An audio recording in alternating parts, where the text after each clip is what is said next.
Question 3. You and your friend are trying to determine the height of a tree. You measure that the length of the tree's shadow is 41 feet 7.5 inches long. At the same time, your friend, who is 5 feet 4 inches tall, casts a shadow that is 9 feet 3 inches long.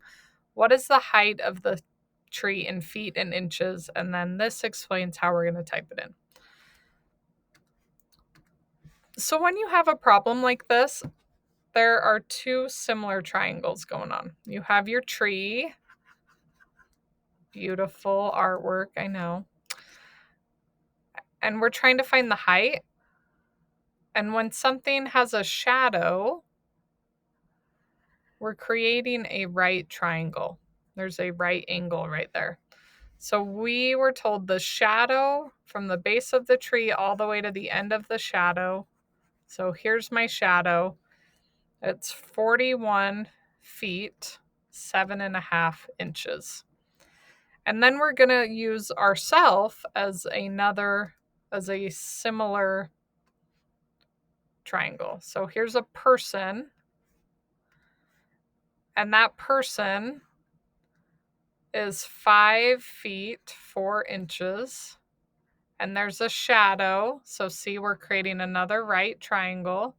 So shadow, that's 9 feet 3 inches. And we want to find the height of the tree. So when you have a shadow and the sun is up here, these angles are the same. The angle to the sun is the same for the tree and for you.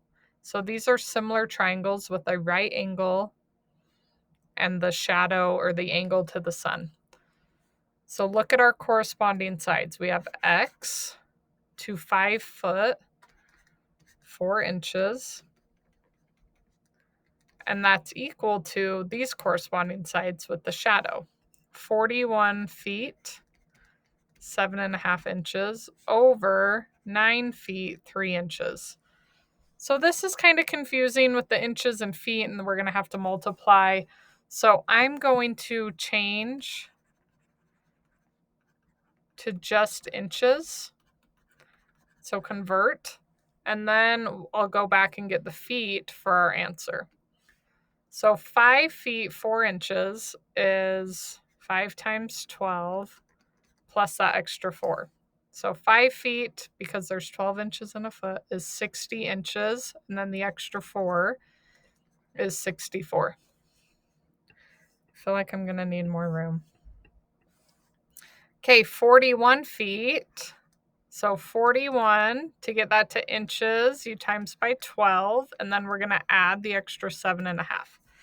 And that I'm going to need a calculator. So 41 feet is 492 inches. Plus 7.5 is 499.5. And then 9 feet times 12 plus 3 is 111. So now I have everything in inches. It's just going to be easier than doing different numbers. So let me rewrite it. X over 64, 499.5 over 111. I'm assuming that's not going to reduce, but it doesn't hurt to try. It does. So that whole thing is 4.5. So x over 64 equals 4.5. Let's solve for x. We're going to multiply both sides by 64. So x equals 4.5 times 64, which is 288. And remember, we're all in inches here. So now to go back to feet, because enter your answer in feet and inches, we do the opposite. Instead of timesing by 12, we divide by 12, which actually turns out to be a nice number. So 24 feet. If we were to get a decimal, we would have to go back and figure out the remainder and get our inches amount, but this works out to just 24 feet total. So when we type it in, we do 24 feet. Let's see if we have to do 0 inches. We don't.